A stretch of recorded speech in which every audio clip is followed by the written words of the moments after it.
குருவே சரணம். கருடனுக்கும் பாம்பிற்கும் பகை தீர்ந்த தலம் இது தெரியுமா? வாருங்கள் பார்க்கலாம். ஒரு சமயம் வைகுண்டத்தில் பெருமாளுக்கு அணுக்கம் பூணும் உரிமைக்கு பாத்திரமான நித்தியசூரிகளான கருடனுக்கும் ஆதிசேஷனுக்கும் தம்முள் யார் உயர்ந்தவர் என்ற எண்ண மேலீட்டினால் மாறுபாடு ஏற்பட்டது. நாளடைவில் இருவரின் விரோதமும் தலைக்கேறியது. அதன் விளைவாக நடந்த சண்டையின் முடிவில் கருடனுக்கு பயந்த ஆதிசேஷன் பூலோகத்தில் புகழடைந்த இடம் வில்வவனங்கள் நிறைந்த ஒரு வனம். கடும் தவம் புரிந்த ஆதிசேஷனுக்கு இறங்கிய பெருமாள் அனுக்கிரகம் செய்தார்.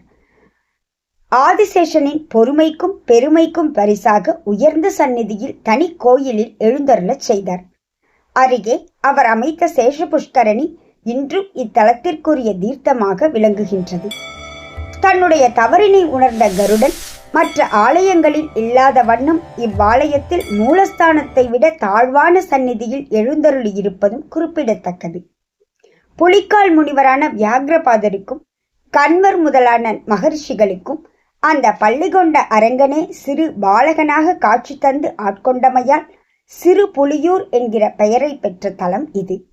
108 திவ்ய தேசங்களில் திருவரங்கத்திற்கு அடுத்தபடியாக தெற்கு நோக்கி பெருமாள் சயனித்திருக்கும் தலம். நாடுபவருக்கு அனுக்கிரகம் செய்வதில் கருணை கடவுளாக விளங்கிடுவதால் கிருபாசாகரர் என்பது இத்தலத்து பெருமாளின் திருநாமம். தூய்மையுடன் பராமரிக்கப்படும் ஆலயம் மற்றும் தீர்த்த குளத்தின் அழகினை ரசிப்பதற்காகவே அவசியம் தரிசிக்க வேண்டிய ஆலயம் இது.